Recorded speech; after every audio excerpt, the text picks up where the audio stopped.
नादरा, कहाँ मर गई तुम? मैं कब से इंतजार कर रही हूँ। क्या अभी तक मेरे कपड़े प्रेस नहीं हुए? मैं अपने कमरे में बैठी नादरा का इंतजार कर रही थी और वो स्टोर रूम में मेरे कपड़े प्रेस कर रही थी, मगर उसकी कोई भी आवाज़ नहीं आ रही थी। जब मुझसे सब्र ना हुआ और मैंने घड़ी पे वक्त देखा तो मेरा पारा घूम गया और मैं बेड से उतरी और स्टोर रूम की तरफ चल दी। जब मैं वहां पे पहुंची तो वो गाना गुनगुनाते हुए कपड़े प्रेस कर रही थी। उसे कुछ पता नहीं था कि मैं उसके पीछे आई हुई हूँ। नादरा, ये तुम क्या कर रही हो? मैं कब से तुम्हें आवाजें लगा रही हूँ, यूं गूंगी बन के क्यों खड़ी हो? जैसे ही मैंने जोरदार आवाज में कहा तो उसके हाथ से इस्त्री छूटते छूटते बची। मैडम जी, बस कपड़े ही प्रेस कर रही थी, आपकी आवाज़ मुझ तक नहीं पहुंची, वरना ज़रूर जवाब देती। नादरा ने घबराहट छुपाते हुए कहा। मुझे ऐसा लग रहा था कि वो मेरे आने से पहले कुछ और कर रही थी। क्या कर रही थी तुम? इतनी देर तो नहीं लगती कपड़े इस्त्री करने में।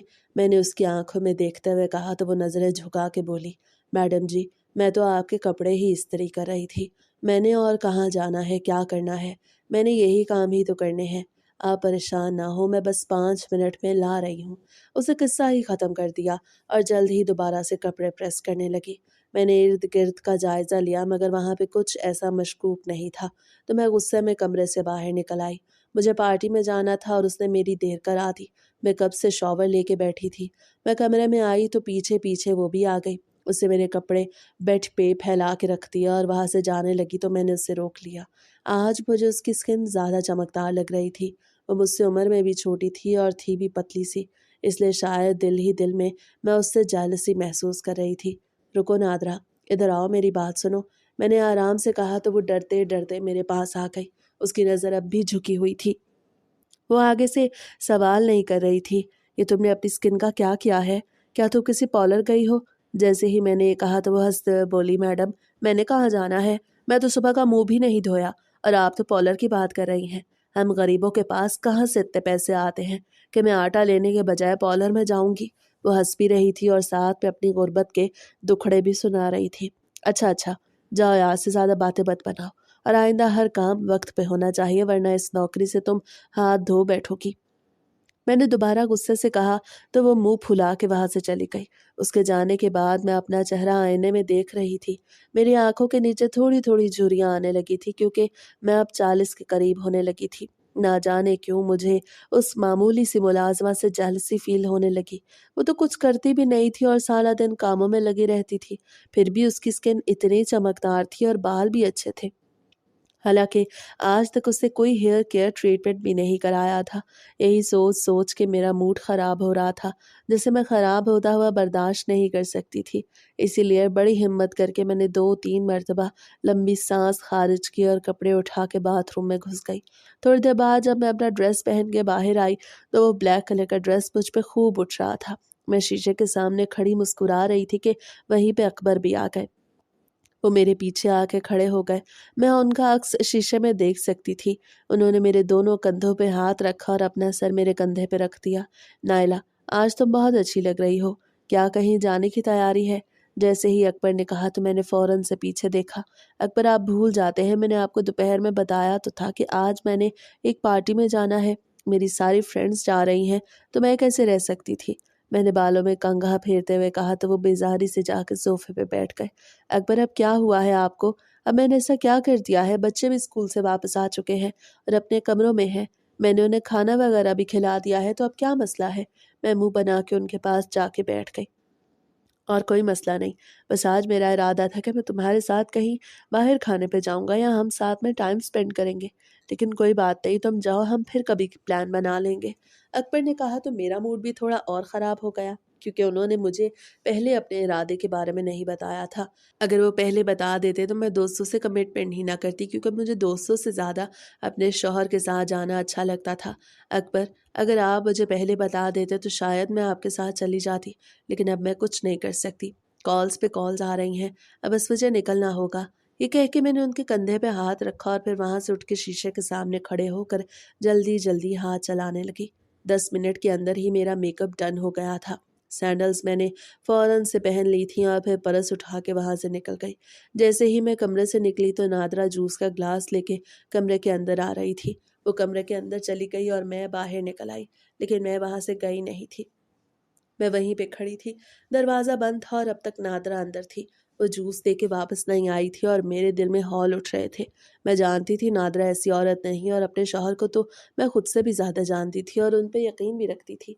मगर मेरे अंदर की औरत के कदम वहीं रुक गए। थोड़ी देर बाद अंदर से आवाज़ आई, नादरा मेरे कपड़े निकाल दो, तुम्हारी मैडम तो चली गई हैं। और हाँ, मेरा खाना आज भी मत लगाना, भूख नहीं है मुझे। बस मुझे एक कप कॉफ़ी दे देना, वो भी पूरे 1 घंटे बाद। अकबर की आवाज़ मेरे कानों में गूंजी। मुझे अच्छा नहीं लग रहा था कि मेरे वाला काम नादरा कर रही है। मैं जानती थी कि अब वो अलमारी से कपड़े निकाल के अकबर को दे रही होगी, लेकिन अब मैं कुछ नहीं कर सकती थी। इसलिए मैं पैर पटकती हुई वहां से निकल आई। मैं गाड़ी में बैठी तो मेरा पारा हाई था। मैं तेज़ रफ्तार से खुद गाड़ी ड्राइव करने लगी और 15 मिनट के अंदर ही सादिया के घर पहुंच गई, क्योंकि उसी के घर ही तो पार्टी थी। मैं वहां आ गई, मगर मेरे आने का कोई फ़ायदा नहीं हो रहा था। मेरा मूड बहुत ख़राब था, कुछ भी करने को दिल नहीं कर रहा था। सब दोस्तें आपस में बातें कर रही थी, मगर मैं एक सोफे पे बैठी मुंह फुलाए अपना मोबाइल इस्तेमाल कर रही थी। अभी मैं वहीं पे बैठी थी कि सादिया भी वहीं आ गई। नायला, तुम्हें क्या हुआ है? यहाँ क्यों बैठी हो? क्या भाईजान से झगड़ा हुआ है? वो दांत निकालते हुए बोली तो मेरा मूड जो पहले ही खराब था और भी ज्यादा खराब हो गया, और मेरा पारा 7वें आसमान को पहुंच गया। सादिया, ये तुम क्या बकवास कर रही हो? तुम जानती हो कि हमारी शादी को इतने साल हो गए हैं, मगर आज तक कभी भी हमारा झगड़ा नहीं हुआ। अकबर तुम्हारे शौहर की तरह नहीं है। मैंने उस पर चोट की तो वो दांत मुंह में दबा के बैठ गई, जो पहले बाहर निकल रहे थे। अरे, मैंने ऐसा क्या कह दिया? मैं तो बस मजाक कर रही थी। तुम्हारा मूड खराब देख के मैं यहाँ तुम्हारा मूड ठीक करने आई, लेकिन तुमने तो मेरा ही मूड खराब कर दिया। वो ये कहते हुए वहां से जाने लगी, लेकिन मैंने उसका हाथ थाम के उसे अपने ही साथ बिठा लिया। सॉरी यार, मेरा मूड वाकई में खराब था और तुमने ऐसी बात की तो मुझे अच्छा नहीं लगा। सॉरी, गलती तुम्हारी नहीं, सारी गलती मेरी ही है। मैं ही ओवरथिंक करती हूँ। जैसे ही मैंने ये कहा तो उसने भी मेरा हाथ थाम के सहलाना शुरू कर दिया। कौन सी ओवरथिंकिंग कर रही हो तुम? हम सारी खवातीन ऐसी ही होती हैं। बताओ, क्या कोई बात तुम्हें तंग कर रही है? अगर कोई ऐसी बात है तो मुझसे ज़रूर शेयर करो। मैं भी तो तुमसे अपने घर की हर छोटी बड़ी बात शेयर करती हूँ। सादिया ने कहा तो मैंने हर वो बात उसके गोश गुजार कर दी जो मेरे दिल में थी, और शायद मैं ये बातें खुद से भी नहीं कर सकती थी। सादिया मेरी सारी बातें सुन चुकी थी। मैंने उसे कह दिया था कि मुझे नादरा से इनसिक्योरिटी महसूस होती है। सादिया अब मुझे समझा रही थी कि ऐसी कोई बात नहीं, तुम में और उस मुलाजिमा में ज़मीन आसमान का फ़र्क है। मैं गारंटी देती हूँ कि अकबर भाई कभी भी उसकी तरफ मायल नहीं होंगे। वो गरीब सी औरत है, हर वक्त मैले कुचैले हुलिये में रहती है। वो तुम्हारा मुकाबला करना तो दूर, तुमसे मिलने की भी कोशिश नहीं कर सकती। सादिया की बात सुन के मेरे दिल में ठंडक पड़ गई। अभी हम वहीं बैठे थे कि लाइबा भी वहीं पर आ गई। उससे भी आखिरी बातें सुन ली और सुनते साथ ही कहने लगी कि सादिया, ऐसी भी बात नहीं। बहुत सारे मर्द ऐसी खवातीन के पीछे लग जाते हैं जो उनकी बीवियों से ज़रा जवान हो। और बाकी रही बात नादरा के मैले कुचैले रहने की, तो मैं गई हूँ नायला के घर। उसकी मुलाजमा तो हर वक्त साफ सुथरी चमकती रहती है। उसकी स्किन भी बहुत अच्छी है। लाइबा ने जब ये लुकमा दिया तो मेरा पारा और हाई हो गया। मुझे थोड़ी देर पहले सादिया की बातों से मुतमईन हो गई थी, अब मुझे दोबारा से गुस्सा आने लगा था। और इस बार मुझे गुस्सा नादरा पे आ रहा था कि वो क्यों इतनी साफ सुथरी रहती है और उसकी स्किन इतनी चमकदार क्यों है। लाइबा, छोड़ो इन बातों को, हम यहाँ पे पार्टी करने के लिए जमा हुए हैं। ऐसी बातें बाद में करेंगे, सादिया ने कहा तो लाइबा खामोश हो गई और फिर वहां से उठ के चली गई। उसके जाने के बाद सादिया ने मुझे तसल्ली दी, ये तो बस ऐसे ही बातें करती रहती है, अपने शौहर को काबू में रखा है। हालांकि इसकी मुलाजमा 19-20 साल की लड़की है और तुम्हें एक औरत से डरा रही है। इसकी बातों पे तवज्जो ना देना और पार्टी एंजॉय करो। ये कह के साथिया भी वहां से चली गई, मगर मुझे सुकून नहीं मिल रहा था। दिल भर रहा था और दिमाग में खलबली मची थी कि किसकी बात पे यकीन करूं। और आखिरकार 10 बजे मैं यहाँ से निकल पड़ी। हालांकि अभी किसी के जाने का कोई इरादा नहीं था। अभी सब लोग यहीं पे बैठे थे, मगर मेरा यहाँ पे रुकना अब मुझे ठीक नहीं लग रहा था। ऐसा लग रहा था कि मेरी गैर मौजूदगी में नादरा अकबर पे डोरे डाल रही होगी और उसके काम मुझसे भी ज़्यादा अच्छे तरीके से कर रही होगी, तो कहीं अकबर फिसल ना जाए। बेशक वो जितने भी अच्छे थे, थे तो एक मर्द ही ना। मैं तेज़ ड्राइविंग करके घर पहुंच चुकी थी। सारा घर अंधेरे में नहाया हुआ था। मैंने चौकीदार से नादरा का पूछा तो वो कहने लगा कि वो तो अपने क्वार्टर में 8 बजे की सो चुकी है। वो तो वहाँ से निकली भी नहीं। जैसे ही चौकीदार की आवाज़ मेरे कानों में पड़ी तो मुझे ऐसा लगा कि उसकी आवाज़ मेरे कानों में रस घोलने लगी है। दरअसल उसकी आवाज़ मेरे लिए मायने नहीं रखती थी, बल्कि उससे जो बात की वो मेरे दिल पे असर कर गई। مجھے سکون ملا کہ نادرا گھر میں نہیں بھٹکتی رہی تھی۔ میں اندر پہنچی تو اکبر بھی سو رہے تھے۔ میں نے بچوں کے کمرے کا دروازہ کھول کے دیکھا تو وہ بھی آرام سے سو رہے تھے۔ اب مجھے خود پہ غصہ آ رہا تھا کہ میں کیوں دوسروں کی باتوں میں آ کے اپنا دماغ خراب کرتی ہوں، اور ساتھ میں بوٹ بھی۔ میں نے چینج وغیرہ کیا اور اکبر کے ساتھ بیڈ پہ سو گئی، مگر مجھے نیند نہیں آ رہی تھی۔ ان کی نیند کھلی نہیں تھی۔ حالانکہ میں کمرے میں آئی، دروازہ کھولا، میں نے میک اپ وغیرہ ریموو کیا، ہر وہ کام کیا جو میں رات کی روٹین میں کرتی تھی، لیکن اکبر تو گھوڑے گدھے بیچ کے سو رہے تھے، اور تھوڑی دیر بعد شاید مجھے بھی نیند آ گئی۔ صبح میری آنکھ کھلی تو اکبر بیڈ پہ موجود نہیں تھے۔ آج اتوار کا دن تھا، مگر پھر بھی وہ جلدی اٹھ گئے۔ حالانکہ میرا ارادہ تھا کہ آج میں ان کے لیے خود ناشتہ بناؤں گی، لیکن میں جانتی تھی کہ وہ نیچے جا چکے ہوں گے اور نادرا انہیں ناشتہ بھی پیش کر چکی ہوگی۔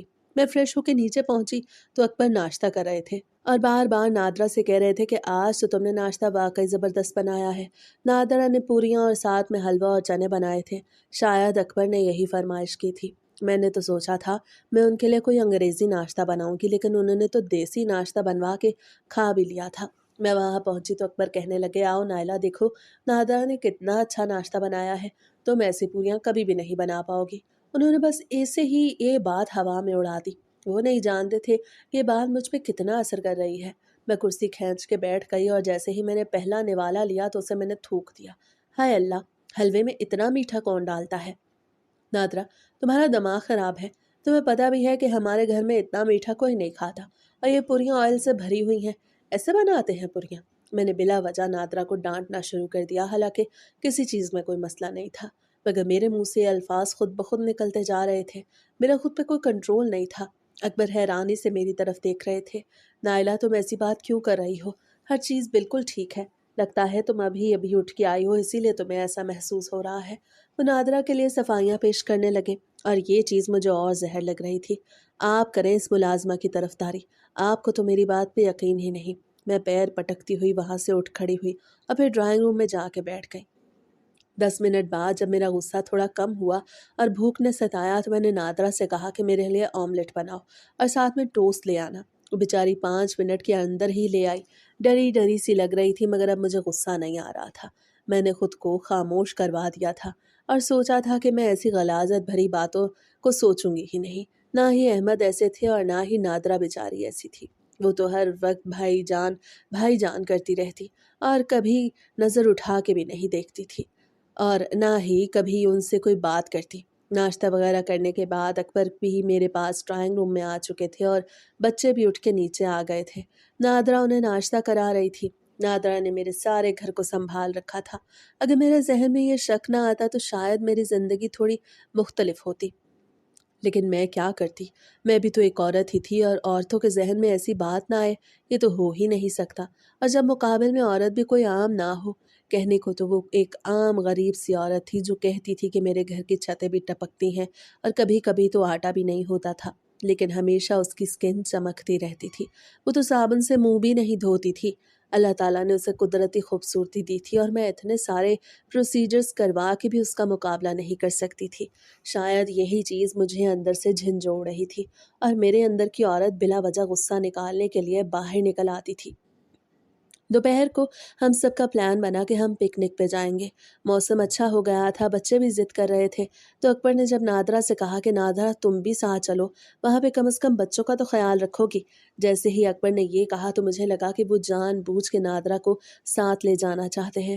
حالانکہ پہلے میں خود ہی نادرا سے کہتی تھی کہ ہمارے ساتھ چلو، کیونکہ وہاں پہ میں اور اکبر تو آرام سے انجوائے کرتے تھے اور نادرا بچوں کو سنبھالتی تھی، اور وہ بڑے اچھے طریقے سے بچوں کو سنبھالتی تھی۔ لیکن اس بار پہلے اکبر نے بات چلا دی تو مجھے عجیب لگا، لیکن میں نے کچھ کہا نہیں۔ میں کیا ہی کہہ سکتی تھی؟ میں خود بھی تو یہی چاہتی تھی کہ نادرا ساتھ چلے۔ 1 گھنٹے بعد ہم سب تیاری کر کے نکل پڑے، اور جب ہم اپنی منزل پہ پہنچے تو میں نے اکبر کا ہاتھ تھاما اور ایک طرف چل دی۔ موسم بہت اچھا ہو رہا تھا۔ نادرا بچوں کو سنبھال رہی تھی، انہیں کھانے کے لیے کچھ دے رہی تھی، اور ان کے ساتھ چٹائی پہ بیٹھی ہنس ہنس کے باتیں کر رہی تھی۔ بچے بھی اس کے ساتھ خوب گھل مل جاتے تھے۔ میرے دونوں بیٹے بڑے ہی پیارے تھے، اور نادرا بھی انہیں بڑا پیار کرتی تھی، انہیں بالکل اپنے بچوں کی طرح سمجھتی تھی۔ اس لیے تو میرے بچے اس سے بھی بہت زیادہ اٹیچ تھے، اور وہ اس کو ملازمہ نہیں سمجھتے تھے بلکہ نادرا آنٹی کہتے تھے۔ اکبر بار بار پیچھے بچوں اور نادرا کی طرف دیکھ رہے تھے تو مجھے غصہ آ گیا۔ اکبر، آپ بار بار اس طرف کیوں دیکھ رہے ہیں؟ मैं आपके साथ हूँ तो आप और किसे देखना चाहते हैं? मुझे सीधा सीधा बता दे, मैं यहाँ से चली जाती हूँ। मैंने हाथ छोड़ते हुए गुस्से में कहा तो अकबर अजीब नज़रों से मेरी तरफ देखने लगे। नाइला, बुरा न मनाना, मैं कुछ दिनों से महसूस कर रहा हूँ कि तुम ठीक नहीं हो। मैं तो कहता हूँ तुम एक मर्तबा डॉक्टर को दिखा दो।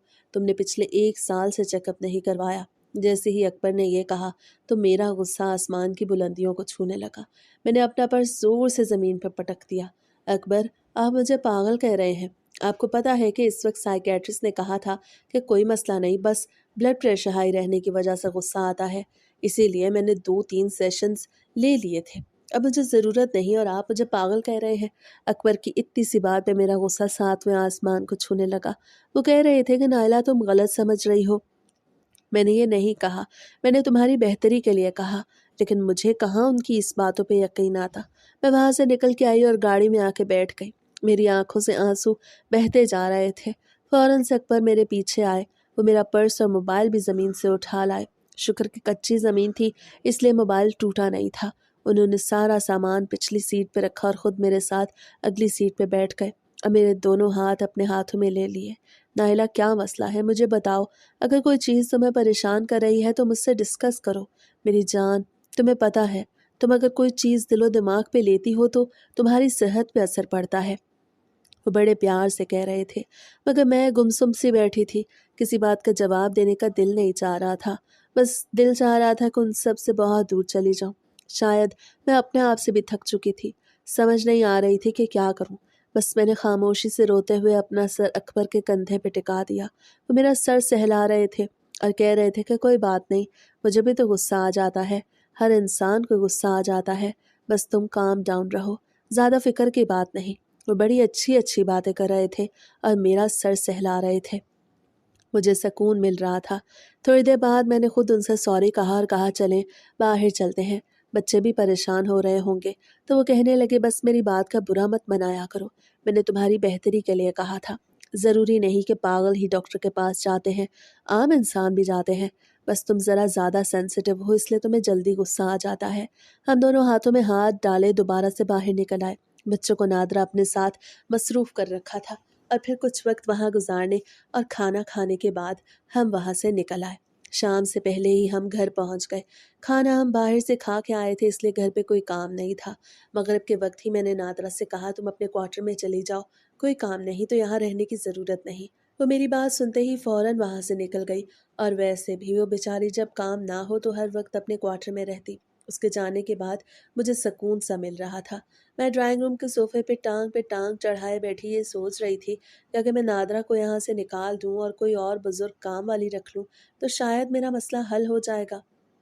लेकिन फिर मेरे दिल से आवाज़ आई कि दूसरी औरत बिल्कुल भी मेरे बच्चों को संभाल नहीं पाएगी। नादरा को मेरे बच्चों की पसंद नापसंद का पता था। बच्चे भी उसके साथ अटैच थे और सबसे बड़ी बात कि वो मैट्रिक पास थी, इसलिए अच्छे से बच्चों से बात कर सकती थी। कोई अनपढ़ औरत तो बिल्कुल भी ऐसा नहीं कर सकती थी। इसलिए फिर मैंने अपने जहन के तमाम ख्यालात को एक तरफ झटका और अकबर के पास कमरे में पहुंच गई। वक्त यूं ही गुजरता जा रहा था। अब पिकनिक को गुजरे हुए पूरा 1 हफ्ता गुजर गया। मैं घर से बाहर दोबारा कभी नहीं निकली, ना ही हमारी कोई पार्टी हुई और ना ही हम खुद कहीं बाहर गए। मेरी ज़िंदगी बोरिंग सी हो गई थी। दोपहर का वक्त था कि अकबर वापस आ गए। हालांकि वो शाम से पहले कभी भी वापस नहीं आते थे। वो आराम आराम से चलते हुए सोफे पे आ बैठे। अकबर, क्या हुआ, क्या आपकी तबीयत ख़राब है? जैसे ही मैंने ये कहा तो वो कहने लगे कि हाँ, तबीयत ठीक नहीं, इसीलिए तो ऑफिस से जल्दी वापस आ गया हूँ। बस तुम ऐसा करो कि मेरे लिए कुछ अच्छा सा लाइट सा बना दो। नादरा से मत कहना, वो लाइट चीज़ें बिल्कुल भी सही नहीं बना पाती। मैं कमरे में जा रहा हूँ, बस थोड़ा सा कुछ खा के टैबलेट लेके सो जाऊँगा तो खुद ब खुद ही तबीयत ठीक हो जाएगी। वो ये कहते हुए कमरे की तरफ चल दिए और मैं सोच रही थी कि मैं उनके लिए क्या लाइट सा बनाऊँ। मुझे तो कुकिंग वैसे भी नहीं आती और अब तो वो बेचारी बीमारी की हालत में थे। मैं फ़ौरन से किचन की तरफ भागी जहाँ नादरा दोपहर के खाने की तैयारी कर रही थी। मैंने उससे कहा, ये चीज़ें यहीं पे छोड़ दो, पहले ये बताओ तुम क्या अच्छा सा सालन बना लेती हो जो लाइट सा बना सको? अकबर की तबीयत ठीक नहीं, मैंने उनके लिए कुछ अच्छा सा बनाना है। मैंने कहा तो वो कहने लगी, मैडम जी ये भी कोई पूछने की बात है। आप साहब के लिए यखनी बना दें और साथ में ब्रेड दे दीजिएगा, या फिर कुछ ना भी हो तो फिर भी चल जाएगा। इससे भाईजान की तबीयत बिल्कुल ठीक हो जाएगी। नादरा ने कहा तो मैंने उससे कहा, ठीक है तुम यखनी बना दो, बिल्कुल लाइट सी बनाना, मैं बाहर बैठी इंतज़ार कर रही हूँ, जब बन जाए तो मुझे आवाज़ लगाना। तुमने खुद अकबर के पास लेके नहीं जानी। जैसे ही मैंने ये कहा तो वो अजीब नज़रों से मुझे देखने लगी, जैसे पूछना चाहती हो कि ऐसा क्यों, लेकिन उसने पूछा नहीं था और ना ही मैंने उसे कोई तफसील दी। मैं ड्राइंग रूम के सोफ़े पे फिर से आके बैठ गई। आधे घंटे के अंदर ही यखनी तैयार हो गई थी और मैं नादरा के कहने पर किचन में पहुंची और कटोरा ट्रे में अच्छे से सजा के अकबर के पास पहुंच गई। वो बेड पे लेटे हुए थे और अपना ही हाथ अपने माथे पे मसल रहे थे। वो मुझसे कह नहीं पा रहे थे कि मैं उनका सर दबा दूं, लेकिन मैं समझ गई थी। मैंने उन्हें सहारा दे के उठा दिया और फिर अपने हाथों से सूप पिलाया तो वो कहने लगे, वाकई में तुमने बड़ा अच्छा सूप बनाया है। वैसे आज तक तुमने कभी ज़्यादा कुकिंग नहीं की तो तुम इतना अच्छा कैसे बना लिया? अकबर ने मजाक में कहा था, लेकिन मेरे दिल में ये बात लगी कि वो ऐसी बात क्यों कर रहे हैं। लेकिन मैंने गुस्सा नहीं किया और ख़ुद पे कंट्रोल कर लिया। बस देख लें अकबर, आपकी वजह से किचन में गई हूँ और वो भी इतनी गर्मी में, और अल्लाह की कुदरत देखे कि बन भी अच्छा गया। मैंने सूप पिलाते हुए मुस्कुराहट के साथ कह रही थी और वो भी मुस्कुरा रहे थे। इसके बाद मैंने उनका सर दबाना शुरू किया तो वो कहने लगे, बहुत आराम मिल रहा है। जब वो सो गए तो मैं बाहर निकल आई और मैंने नादरा से कहा, अगर अकबर बातों बातों में पूछे या वैसे ही कोई बात चले तो तुमने कहना है कि सूप मैडम ने बनाया है। ठीक है, तुम्हें समझ आ गई है ना? मैंने नादरा से कहा तो वह इस बात में सर हिला के रह गई, लेकिन उसके चेहरे पे हजारों सवालात थे। शाम तक अकबर उठ के आ गए, कह रहे थे कि अब बेहतर महसूस कर रहा हूँ। मैं ड्राइंग रूम में बैठी थी, लेकिन उनके आते ही अचानक से मुझे ख्याल आया कि मेरा तो मोबाइल कब से कमरे में पड़ा है, शायद किसी की कॉल ना आई हो। मैं अकबर से मोबाइल उठाने का कह के कमरे में भाग गई। मैं नहीं जानती थी कि मेरे पीछे क्या होने वाला है। जैसे ही मैं कमरे से बाहर निकली तो अचानक से नादरा की आवाज़ मेरे कानों में गूंजी। वो कह रही थी, भाईजान आप मैडम को मत बताइएगा वरना वो मुझे यहाँ से निकाल देंगी। उन्होंने ही मुझे कहा था कि मैंने आपको नहीं बताना। नादरा की बात सुन के मेरे कानों से धुआं निकलने लगा। मैं उसी वक्त वहाँ पहुंची और एक जोरदार थप्पड़ उसके मुंह पर रसीद किया। ये क्या बकवास कर रही हो तुम? जैसे ही मैंने ये कहा तो अकबर ने नादरा को वहां से जाने का कह दिया और मेरा हाथ पकड़ के मुझे सोफे पे बिठा दिया और कहने लगे, उस बेचारी के सब में कोई कसूर नहीं। मुझे ऐसा महसूस हुआ था कि सूप तुमने नहीं बनाया, तो मैंने उससे पूछ लिया, मगर वो हर बार यही कहती रही कि सूप तुमने ही बनाया है। लेकिन जब मैंने उससे कहा कि झूठ मत बोलो वरना मैं तुम्हें नौकरी से निकाल दूंगा, तो फिर उसने ये सच बताया। उसे कोई तुम्हारी हुक्म अदूली नहीं की और बस मेरा हुक्म बचा ला रही थी। अकबर कह रहे थे और मैं खामोशी से सुन रही थी। मैं शर्मिंदा सी हो गई। मुझे अब भी नादरा पे ही गुस्सा आ रहा था। हालांकि सारी बात अकबर मुझे बता चुके थे और मुझे समझ जाना चाहिए था, मगर मेरा दिमाग इस चीज़ को कबूल ही नहीं कर रहा था। मैंने नज़रें झुका ली थी। मुझे इतनी शर्मिंदगी महसूस हो रही थी कि अकबर क्या कहेंगे कि मैंने खुद मुलाजमा से उनके लिए सूप बनवाया और फिर अपने नाम का टैग लगा के उन्हें पेश कर दिया। वो मेरे बारे में क्या सोचते होंगे? बार बार मेरे जहन में यही सवाल उठ रहे थे, मगर अकबर ने कुछ नहीं कहा। जब मेरा मूड थोड़ा ठीक हुआ तो मैं उनके मज़ीद करीब होके बैठ गई। अकबर सॉरी, उस वक्त मेरा दिल नहीं चाह रहा था कुछ बनाने का, और फिर मैं चाहती थी कि अच्छा भी बने, और आपको तो पता है कि मुझे ज़्यादा कुकिंग पसंद नहीं। तो मैंने नादरा से कह दिया, लेकिन आपको इसलिए नहीं बताया कि आप सोचेंगे कि मैं आपके लिए इतना भी नहीं कर सकती। बस मैं ये चाहती थी आपको अच्छी से अच्छी चीज़ मुहैया कर सकूं। मैंने अपने दिल की बात कह दी थी। मैंने यही सोच के ही तो नादरा से सूप बनवाया। मेरी बात सुन के अकबर मुस्कुराते हुए बोले कि तुम मुझे क्यों बता रही हो? मुझे पता नहीं है क्या? मुझे पता है कि मेरी बेगम साहिबा को कुकिंग पसंद नहीं। मुझे तो बिल्कुल भी बुरा नहीं लगा, क्योंकि मुझे तुम पसंद हो ना। मैं ये चाहता हूँ तुम मेरे लिए हर वक्त किचन में लगी रहो। मुलाजमा है ना, तो बस तुम्हें काम करने की ज़रूरत नहीं है। अकबर की बात सुन के मेरा दिल बाग बाग हो गया, लेकिन अब भी मुझे नादरा पे गुस्सा आ रहा था और मुझे मौके की तलाश थी कि कब नादरा किसी काम में गलती करे और मैं उसे इस घर से निकाल दूं। मुझे ऐसा लग रहा था कि नादरा के यहाँ पे होने की वजह से मेरी अपनी सेहत पे असर पड़ रहा है। मैं दिन ब दिन और भी ज़्यादा गुस्सा करने लगी थी, और ऊपर से अकबर भी यही चाहते थे कि अब मैं डॉक्टर से एक मरतबा फिर से सेशंस लेना शुरू कर दूं, जो मैं नहीं चाहती थी। मैं खुद को बिल्कुल नॉर्मल तरीके से रखना चाहती थी। रात में जब मैं किचन में आई तो नादरा बर्तन धो रही थी। मैंने उसे आवाज़ दी तो वो दुपट्टे से हाथ पोंछ के मेरे सामने आके खड़ी हो गई। वो किसी मुजरिम की तरह मेरे सामने नज़र झुकाए खड़ी थी। मुझे ऐसा लग रहा था कि उसका जिस्म काँप रहा है। नादरा, सच सच बताना, तुम्हारे जहन में ऐसा क्या आया था कि तुमने अकबर के सामने सब सच उगल दिया? अगर तुमने झूठ बोला तो तुम जानती हो कि मेरा गुस्सा कितना तेज़ है। मैंने कहा तो वो मेरे कदम पकड़ के ज़मीन पे बैठ गई और कहने लगी कि मैडम जी, भाईजान ने मुझे धमकी दी थी कि अगर मैंने सच ना बोला तो वो मुझे नौकरी से निकाल देंगे। इसलिए मुझे सच बोलना पड़ा था, वरना आप जानती हैं कि मैं आपकी बात कभी भी नहीं टालती। प्लीज़ मुझे यहाँ से मत निकालिएगा। अगर मैं वापस गाँव चली गई तो मेरे बच्चे भूख से मर जाएँगे। आपको पता है कि मैं हर महीने अपने शौहर के पास तनख्वाह भिजवा देती हूँ, तो ही मेरे घर का गुज़ारा चल रहा है। वो अपना रोना रोने लगी, जो वो हर वक़्त रोती रहती थी। अच्छा, अच्छा, बस ज़्यादा बातें मत बनाओ, लेकिन आइंदा याद रखना, अगर मैंने तुम्हें किसी चीज़ से मना किया, तो तुमने वो सच किसी के सामने भी नहीं उगलना। चाहे तुम्हें साहब नौकरी से ही क्यों ना निकाल दे। मैंने अपने पैर छुड़वा के उससे कह दिया तो वो हाँ में सर हिलाए जा रही थी, मगर मैं जानती थी कि वो बहुत डरपोक है। जो भी उसे डरा के कोई भी बात कहे वो बेचारी फौरन से मान जाती थी। अब मुझे सुकून मिल गया था। ऐसा लग रहा था कि हर चीज़ बिल्कुल सेट है। लेकिन 2-4 रोज़ बाद फिर से मुझे नादरा पे गुस्सा आने लगा, क्योंकि दोपहर में उसके हाथ की चिकन कढ़ाई की अकबर ने तारीफ़ कर दी थी और इतनी ज़्यादा कढ़ाई खा ली थी कि उन्हें अपनी डाइट भी भूल गई थी। और मुझे गुस्सा आ रहा था कि इसकी वजह से मैं पीछे रह गई हूँ। अब मुझे लग रहा था कि बस बहुत हो गया, मुझे नादरा को यहाँ से निकालना ही होगा और मुलाज़माएँ कोई मर तो नहीं गई। सारा शहर भरा पड़ा है। मुलाज़मों में से किसी और औरत को रख लूँगी जो नादरा की तरह खूबसूरत नहीं होगी, बल्कि आम शक्ल-ओ-सूरत की मालिक होगी और बस थोड़ी बहुत पढ़ी लिखी होगी। मुझे थोड़ी पढ़ी लिखी मुलाज़मा चाहिए थी। वक़्त गुज़रता जा रहा था, अब मैं आए रोज़ नादरा को बुला वजह ही ज़लील करने लगी। मैं उसके हर काम में कीड़े निकालने लगी। वो झाड़ू देती तो मैं कहती कि अभी भी गंद पड़ा है, और वो डस्टिंग करती तो मैं उँगली से टेबल से उसे मार के दिखाती कि देखो कितनी डस्ट है। बेचारी हैरान रह जाती, मैडम आप क्या कह रही हैं, मुझे तो यहाँ कोई धूल नज़र नहीं आ रही। तो इस पर भी मैं उसे डांट देती कि क्या मैं झूठ बोल रही हूँ, तुम ही सच्ची हो।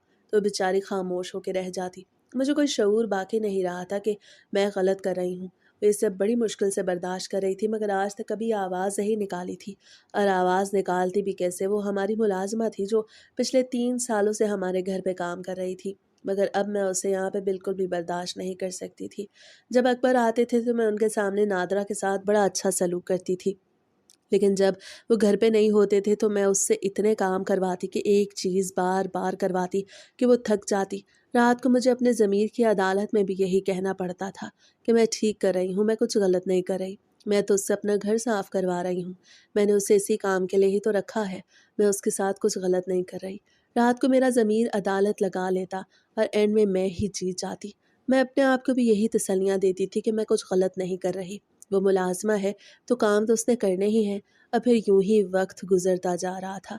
हफ्ते का दिन था और मेरी तबीयत ख़राब थी। मैं रात को सोई हुई दोपहर के वक्त उठी तो कुछ तबीयत में बेहतरी महसूस हुई। घर पे कोई नहीं था, ना ही बच्चे थे और ना ही अकबर थे। मैंने आवाज़ लगाई तो नादरा फ़ौरन से दौड़ के आई और कहने लगी, मैडम आपके लिए क्या बना दूँ? आपने सुबह से कुछ नहीं खाया। उसकी बात सुन के मैंने उसे कहा कि तुम बस मेरे लिए वही सूप बना दो जो तुम हर वक्त बनाती हो। मैं बस अभी फ़्रेश होके आ रही हूँ। वो भाग भाग के सारे काम कर रही थी। मैंने फ़्रेश होने के लिए अलमारी से कपड़े निकाले तो अचानक से मुझे वो डिब्बे गायब नज़र आए जिसमें मेरा ज़ेवर रखा गया था। उन्हें गैर मौजूद पाके मेरा तो पारा हाई हो गया। मैंने इधर-उधर सारी अलमारी का हर कोना छान मारा, मगर वो डिब्बे कहीं पे भी नहीं थे। मैंने वहीं पे चिल्लाना शुरू कर दिया। नादरा बेचारी भाग के आ गई। मैंने उसके मुँह पे थप्पड़ मारते हुए कहा, तुम्हें शर्म नहीं आती मेरे घर में चोरी करते हुए? अगर किसी चीज़ की ज़रूरत थी तो मुझसे कह दिया होता, चोरी क्यों की? मेरी बात सुन के वो रोते हुए मेरे कदमों में बैठ गई।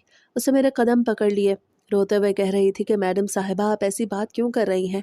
आपको पता है कि मैं चोर नहीं हूँ। मैंने आज तक आपके घर से एक सुई भी नहीं चुराई, तो मैं आपका ज़ेवर कैसे चुरा सकती हूँ? वो रोते हुए बोले जा रही थी, मगर मेरा दिमाग घूम चुका था। इसके अलावा इस घर में और कोई भी नहीं था। मैं अकबर और बच्चे ही रहते थे।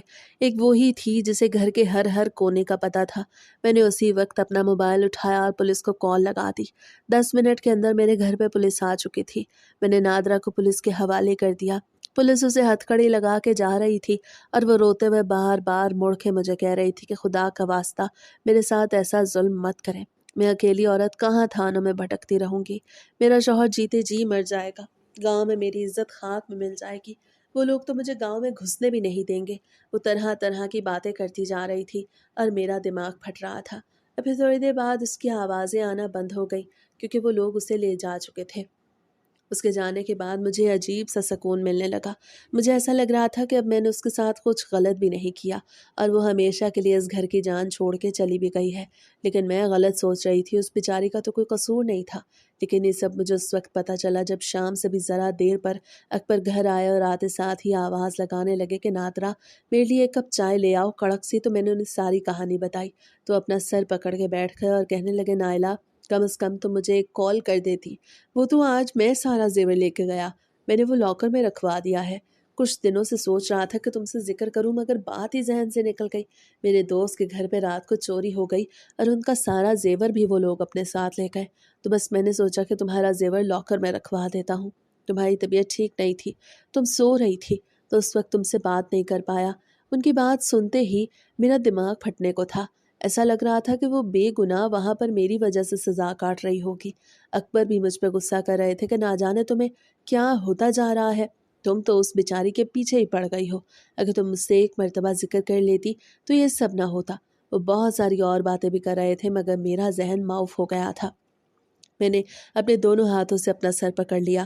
پلیز اکبر آپ چپ کر جائیں، میرا دماغ پھٹ رہا ہے، پلیز مجھے اور تنگ مت کریں، جائیں آپ آرام کریں، میں خود سب کچھ ہینڈل کر لوں گی۔ میں نے انہیں جانے کا کہہ دیا اور وہ بھی غصے میں تھے، وہاں سے چلے گئے۔ کچھ دیر تو میں وہیں بھی سر پکڑ کے بیٹھی رہی، اب میں پولیس اسٹیشن پہنچ گئی۔ میں اپنی گاڑی میں پولیس اسٹیشن پہنچی مگر جیسے ہی وہاں پہنچی تو نادرا تھانے کے باہر لٹی پٹی حالت میں بیٹھی تھی۔ اس کے جسم پہ کپڑے پھٹے ہوئے تھے، اس نے بڑی مشکل سے اپنے دوپٹے سے خود کو چھپا رکھا تھا، آنکھیں رو رو کے سوج چکی تھیں اور چہرہ ایسا زرد کہ جیسے کسی نے ہلدی لگا دی ہو۔ وہ اوپر نہیں دیکھ رہی تھی، وہ زمین پہ بیٹھی زمین کو ہی دیکھے جا رہی تھی۔ میں اس کے پاس جا کے فٹ پاتھ پہ بیٹھ گئی۔ پہلی مرتبہ میں نے خود اتنی عاجزی دیکھی۔ میں دل کی بری نہیں تھی، بس دماغ خراب ہو جاتا تھا اور غصہ جلدی آتا۔ اس معاملے میں تو ویسے بھی میں نے اس کے ساتھ کوئی زیادتی نہیں کی۔ میں نے یہی سوچا کہ اس کے علاوہ آخر زیور کون اٹھا سکتا ہے۔ میں نے اس کے کندھے پہ ہاتھ رکھا تو وہ اچھل کے میری طرف دیکھنے لگی، اس کی آنکھیں لال ہو رہی تھی۔ پھر وہ کہنے لگی کہ میڈم آپ نے میرے ساتھ اچھا نہیں کیا، آپ نے مجھے زندہ درگور کرنے کی کوشش کی۔ کیا آپ کو یقین آتا تھا کہ میں نے آپ کا زیور اٹھایا ہے؟ آپ نے مجھے ان درندوں کے پاس بھیج دیا جنہوں نے میری عزت کو تار تار کر کے مجھے یہاں پہ بٹھا دیا ہے۔ کیا اب آپ کو اپنا زیور مل گیا ہے؟ وہ روتے ہوئے کہہ رہی تھی۔ پہلی مرتبہ میں نے اسے گلے سے لگا لیا۔ نادرا مجھے معاف کر دو، خدا کا واسطہ ایسی باتیں مت کرو، میں تمہاری عزت لوٹنے والوں کو ایسے نہیں چھوڑوں گی، میں انہیں جیل کی سلاخوں کے پیچھے پہنچا کے دم لوں گی، مجھے معاف کر دو، مجھے پتہ نہیں تھا کہ تم نے زیور نہیں اٹھایا۔ میں روتے ہوئے کہہ رہی تھی پر وہ کہنے لگی اب کیا فائدہ، لوٹی ہوئی عزت تو واپس نہیں آتی، چاہے آپ میرے مجرموں کو سزا دلوائیں یا نہیں، بس مجھے گاؤں پہنچا دیں، آپ کا احسان ہوگا، اب میں شہر کے درندوں کے بیچ نہیں رہ سکتی۔ وہ روتے ہوئے کہہ رہی تھی، لیکن میں نے اس سے کہا نہیں میں تمہیں ایسے نہیں چھوڑوں گی۔ میں اسے دوبارہ سے اپنے گھر لے آئی اور پھر صبح ہم نے اس کانسٹیبل پہ کیس کر دیا جس کا نادرا نے بتایا تھا، اسے گرفتار بھی کر لیا۔ نادرا بار بار ضد کر رہی تھی کہ اسے گاؤں جانا ہے، لیکن میں نے اسے کہا کہ نہیں اب تم گاؤں نہیں جاؤ گی بلکہ تمہاری فیملی یہاں پر آئے گی۔ اور پھر اگلے ہی روز اکبر نے گاڑی بھیج کے گاؤں سے اس کے دونوں بچوں اور شوہر کو بلوا لیا۔ وہ سب یہیں بس سرونٹ کوارٹر میں رہنے لگے۔ شروع میں تو نادرا مجھ سے کھچی کھچی رہتی، بس چپ چاپ کام کرتی رہتی، لیکن پھر آہستہ آہستہ وہ ٹھیک ہو چکی تھی۔ اس کے شوہر کو کچھ پتہ نہیں تھا، بس یہ بات نادرا میرے اور اکبر کے بیچ میں رہ گئی۔ اب میں بالکل اسے اپنی بہن کی طرح سمجھتی، مجھے ایسا لگتا کہ اب میں اس گھر میں اکیلی نہیں بلکہ میرے ساتھ میری چھوٹی بہن بھی رہتی ہے جس نے مجھے مکمل طور پہ سنبھال رکھا ہے۔ وہ دوبارہ سے گھر کا ویسے ہی خیال رکھنے لگی جیسے وہ پہلے رکھتی تھی۔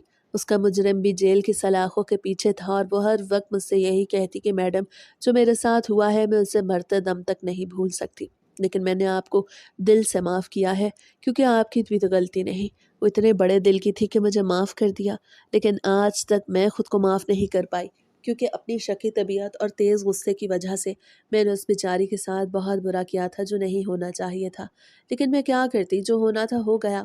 میں 1000 مرتبہ نادرا سے بھی اور اپنے اللہ کے حضور بھی معافیا مانگ چکی تھی، لیکن دل کو پھر بھی سکون نہیں ملتا تھا، لیکن میں جانتی تھی کہ اللہ تعالیٰ معافی مانگنے والوں کو ضرور معاف کر دیتے ہیں، اور اب میں نے اپنے آپ کو مکمل طور پہ بدل لیا تھا۔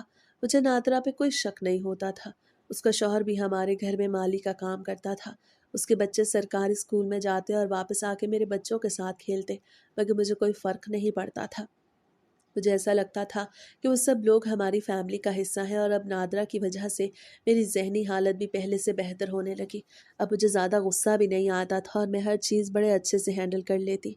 अकबर भी हैरान थे कि ये मुआवज़ा कैसे हो गया।